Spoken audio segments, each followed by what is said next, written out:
ಕಳೆದ 15 ವರ್ಷದಿಂದ ನಮ್ಮನ್ನು ನೋಡ್ತಾನೆ ಬರ್ತಾ ಇದ್ದೀರಾ. ಇವತ್ತು ಕೂಡ ನಾವು ನಿಮಗೆ ಅದನ್ನು ಹೇಳ್ತಾ ಇದ್ದೀನಿ.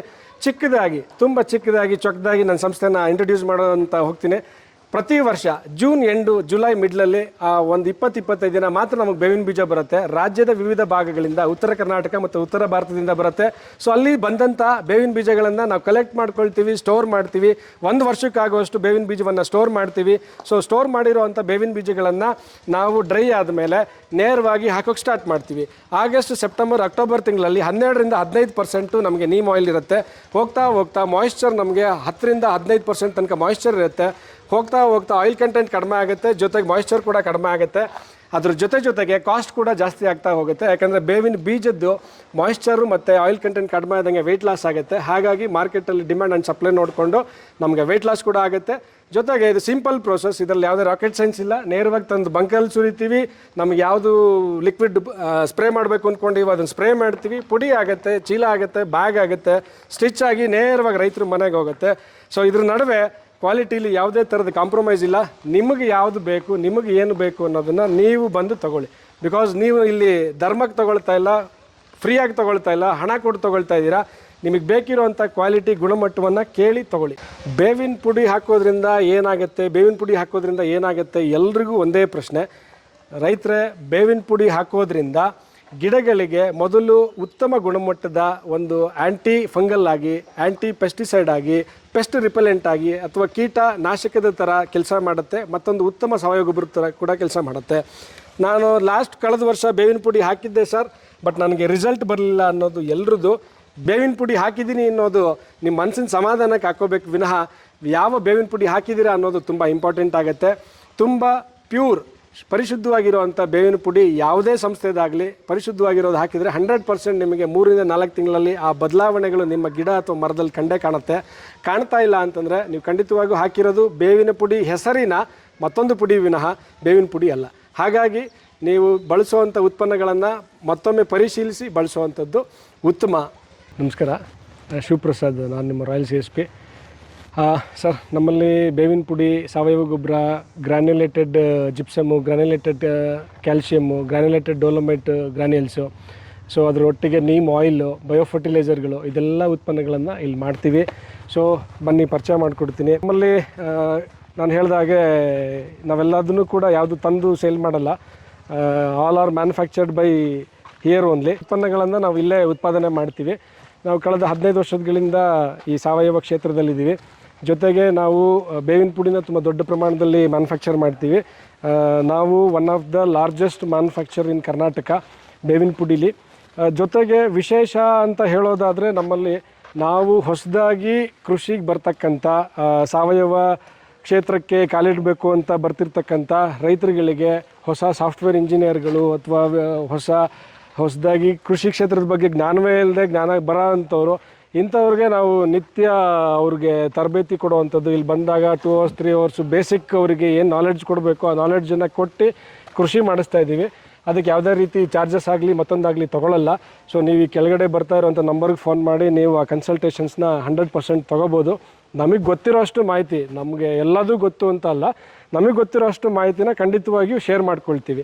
ಸೊ ಇದು ನಮ್ಮದು neem powder manufacturing unit sir. ಉತ್ತಮ ಗುಣಮಟ್ಟದ್ದು ಅಂದರೆ ಹೇಗಿರುತ್ತೆ? ಬೇಸಿಕ್ಲಿ ಸರ್, ಉತ್ತಮ ಗುಣಮಟ್ಟ ಅನ್ನೋದಕ್ಕೆ ಮಾನದಂಡಗಳಿಲ್ಲ. ಇವಾಗ ನಮಗೊಂದೇನು FCO ಫರ್ಟಿಲೈಸರ್ ಕಂಟ್ರೋಲ್ ಆರ್ಡ್ರ್ ಏನಿದೆ, ಸೊ ಅದ್ರ ಪ್ರಕಾರವಾಗಿ ಒಂದು ಇಂಥ ಗುಣಮಟ್ಟವನ್ನು ಕಾಯ್ಕೋಬೇಕು ಅನ್ನೋದು ಒಂದು ಇದೆ. ಬಿಟ್ಟರೆ ಸೊ ಬೇರೆ ಯಾವುದೇ ಥರದ ಅಂದರೆ ನಮಗೆ ಎಕ್ಸಾಕ್ಟಾಗಿ ಮ್ಯಾಂಡೇಟ್ರಿ ಆಗಿರುವಂಥ ರೂಲ್ಸು ರೆಗ್ಯುಲೇಷನ್ಸು ಅಂತ ಇಲ್ಲ. ಸೊ ಅದಾಗಿ ಸಮಸ್ಯೆ ಆಗುತ್ತೆ. ಉತ್ತಮ ಗುಣಮಟ್ಟದ್ದು ಅಂತ ನಾನು ಕೇಳಿದ್ದಕ್ಕೆ ನಾನು ಏನು ಕೇಳಿದೆ ಅಂತಂದರೆ, ರೈತರಿಗೆ ಗೊತ್ತಾಗ್ಬಿಡುತ್ತೆ ಬೇವಿನ ಹಿಂಡಿ ಯಾವುದು ಅಥವಾ ಕಲಬೆರಕೆ ಆಗಿದೆಯಾ ಇದು ಇಲ್ವಾ ಅಂತ ರೈತರಿಗೆ ಗೊತ್ತಾಗುತ್ತೆ.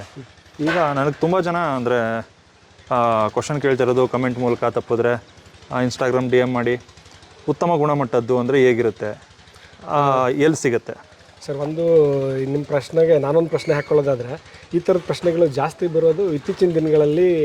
ತುಂಬ ಸಾಫ್ಟ್ವೇರ್ ಇಂಜಿನಿಯರ್ಗಳು ಸ್ವಲ್ಪ ಅಫಿಷಿಯಲಿ ಚೆನ್ನಾಗಿ ಸ್ಥಿತಿವಂತರು ಇರೋವಂಥವ್ರು, ಹೊಸದಾಗಿ ತೋಟ ಜಮೀನು ಮಾಡಬೇಕಾಗಿರೋ ಅಂಥವ್ರು, ಹೌದು. ಇವ್ರುಗಳಿಗೆ ಈ ಥರದ ಉತ್ತಮ ಗುಣಮಟ್ಟದ ಎಲ್ಲಿ ಸಿಗುತ್ತೆ ಅನ್ನೋ ಪ್ರಶ್ನೆ ಭಾಳ ದೊಡ್ಡ ಪ್ರಶ್ನೆ ಕಾಡ್ತಾ ಇದೆ.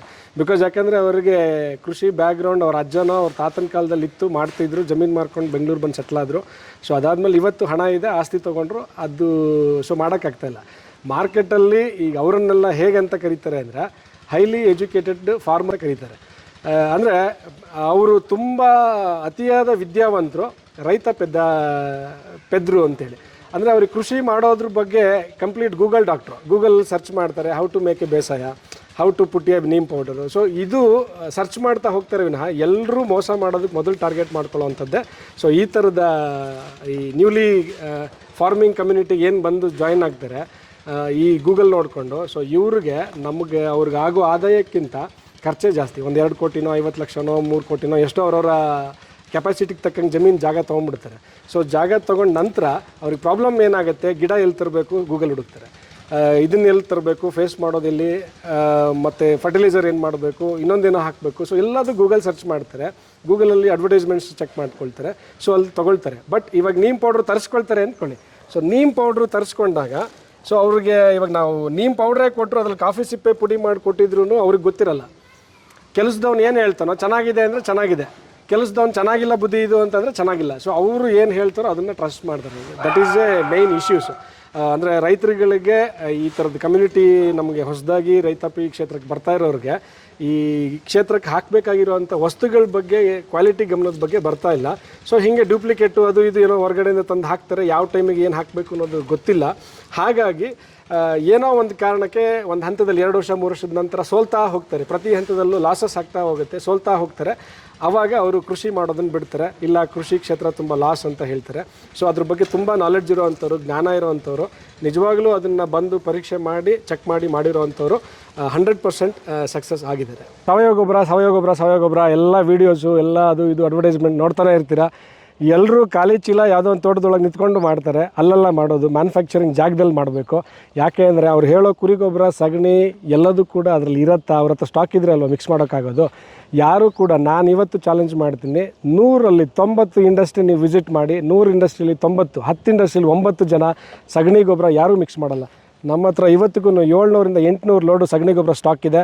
ಸೊ ನಮ್ಮ ಗೊಬ್ಬರದಲ್ಲಿ ಸಗಣಿ ಹಾಕ್ತೀವಿ, ಕೋಳಿ ಗೊಬ್ಬರ ಹಾಕ್ತೀವಿ, ಹ್ಯಾಶ್ ಹಾಕ್ತೀವಿ, ಜಿಪ್ಸಮ್ ಹಾಕ್ತೀವಿ. ಸೊ ಕೋಳಿ ಗೊಬ್ಬರ ಜೊತೆಗೆ ಕಾಯಿರ್ಪಿತ್ ಹಾಕ್ತೀವಿ. ಕಾಯಿರ್ಪಿತ್ ಕಾಸ್ಟ್ಲಿ ಅಂತ ಯಾರು ಟಚ್ ಕೂಡ ಮಾಡಲ್ಲ. ಸೊ ನಾವು ಅದೆಲ್ಲ ಪ್ರಾಡಕ್ಟ್ಗಳ ಉತ್ಪನ್ನಗಳನ್ನು ಮಾಡ್ತೀವಿ. ಬಿಕಾಸ್ ನಮಗೆ ಬೇಕಿರೋದು ರಿಸಲ್ಟು, ನಮಗೆ ಬೇಕಿರೋ ಹಣ ನಿಮ್ಮ ಹತ್ರ ಕೇಳಿ ತೊಗೊಳ್ತೀವಿ ವಿನಃ ಬಾಯಲ್ಲಿ ಹೇಳಿ ಚೀಲದಲ್ಲಿ ಚಿತ್ರ ತೋರಿಸಿ ಹಾಗೆ ಚೀಲ ಹೊಲ್ದ್ಬಿಟ್ಟು ಬರೀ ಪ್ರೆಸ್ ಮಡ್ಡು ಬೂದಿ ತುಂಬಿ ಕಳಿಸಲ್ಲ. ನೀವು ಹಣ ಕೊಡ್ತಾ ಇದ್ದೀರಾ, ನೀವು ನೇರವಾಗಿ ಬನ್ನಿ, ಉತ್ಪನ್ನಗಳನ್ನು ನೋಡಿ, ಅದು ನೀರಲ್ಲಿ ತೊಳೆದು ನೋಡಿ, ಸಣ್ಣ ಕಲ್ಲು ಬಂದಿದೆ, ಇದೆಲ್ಲ ಗೊಬ್ಬರ, ನಿಮಗೆ ಬರಬೇಕಿರೋದು ರಿಸಲ್ಟು. ಸೊ ನೀವು ಬಂದುಬಿಟ್ಟು ಮನೆ ಹತ್ರ ನೀರು ಹಾಕಿ ತೊಳೆಯೋದಲ್ಲ, ಸ್ಪಾಟಲ್ಲಿ ಬಂದು ಚೆಕ್ ಮಾಡಿ ನಿಮಗೆ ಬೇಕಿರೋ ಅಂಥ ನಿಮ್ಮ 1 ವರ್ಷದ ಬೆಳೆನ ನಿರ್ಧಾರ ಮಾಡುವಂಥ ಗೊಬ್ಬರವನ್ನು ನಿಂತಿದ್ದು ನೀವು ಪ್ಯಾಕ್ ಮಾಡಿಸ್ಕೊಂಡು ಹೋಗಿ. ಇದು ನಮ್ಮ ಡಿಕಂಪೋಸ್ ಯಾರ್ಡು. ಸುಮ್ಮನೆ ನಿಮಗೆ ಮೋಸ ಮಾಡೋಕ್ಕೋ ಮಾರಾಟ ಮಾಡೋಕ್ಕೋ ಒಂದು ಲೋಡ್ ಸೈಡಲ್ಲಿ ತೋರಿಸೋದಕ್ಕೆ ಒಂದು ಲೋಡ್ ಇಟ್ಕೊಂಡಲ್ಲ. ಇದು ನಮ್ಮ ಡಿಕಂಪೋಸ್ ಯಾರ್ಡು. ಕಂಪ್ಲೀಟ್ ಹೀಗೆ ಡಿಕಂಪೋಸ್ ಮಾಡಿ ಮಿಕ್ಸ್ ಮಾಡಿ ಕಂಪ್ಲೀಟಾಗಿ 3 ತಿಂಗಳು ಬಿಟ್ಟು ಇದನ್ನು ನಾವು ಜರಡಿ ಮಾಡಿ ಸ್ಕ್ರೀನ್ ಮಾಡಿ ಕಳಿಸ್ತೀವಿ. ನೀವು ಫ್ಯಾಕ್ಟ್ರಿಗೆ ಬನ್ನಿ, ವಿಸಿಟ್ ಮಾಡಿ, ಇಲ್ಲಿ ಏನಿದೆ ನೋಡಿಬಿಟ್ಟು ತೊಗೊಳ್ಳಿ. ಚಿಕ್ಕದೊಂದು ಕಲ್ಲು ಸಿಕ್ತು, ಸಣ್ಣದೊಂದು ಮಣ್ಣು ಸಿಕ್ತು, ಸಣ್ಣದೊಂದು ಚಿಕ್ಕದು ಗಾಜಿನ ಚೂರು ಸಿಕ್ತು ಅಂತೇಳಿ ದೊಡ್ಡ ಗಲಾಟೆ ಮಾಡ್ಕೊಳ್ತಾ ಬೇಡದೇ ಇರೋ ವಸ್ತುಗಳನ್ನು ತೊಗೊಳ್ಳೋ ಬದಲು, ಬೇಡದೇ ಇರೋ ಅಂಥ ಕೆಟ್ಟ ಉತ್ಪನ್ನಗಳನ್ನು ತೊಗೊಳ್ಳೋ ಬದಲು ಇಲ್ಲಿ ಬನ್ನಿ, ಕಣ್ಣೆದ್ರಿಗೆ ನೋಡಿ ನಿಜವಾಗಲೂ ಗೊಬ್ಬರ ಕಳಿಸ್ತಾ ಇದ್ದಾರಾ, ಸಗಣಿ ಮಿಕ್ಸ್ ಮಾಡ್ತೀಯಾರಾ, ಕೋಳಿ ಗೊಬ್ಬರ ಆ್ಯಡ್ ಮಾಡ್ತಾರಾ, ಕಾಯಿರ್ಪಿತ್ ಸೇರಿಸ್ತಾ ಇದ್ದಾರಾ, ಇದೆಲ್ಲದನ್ನು ನೋಡಿ ನೀವು ನೋಡಿ ನಿರ್ಧಾರ ಮಾಡಿ ಗೊಬ್ಬರವನ್ನು ತೊಗೊಳ್ಳಿ.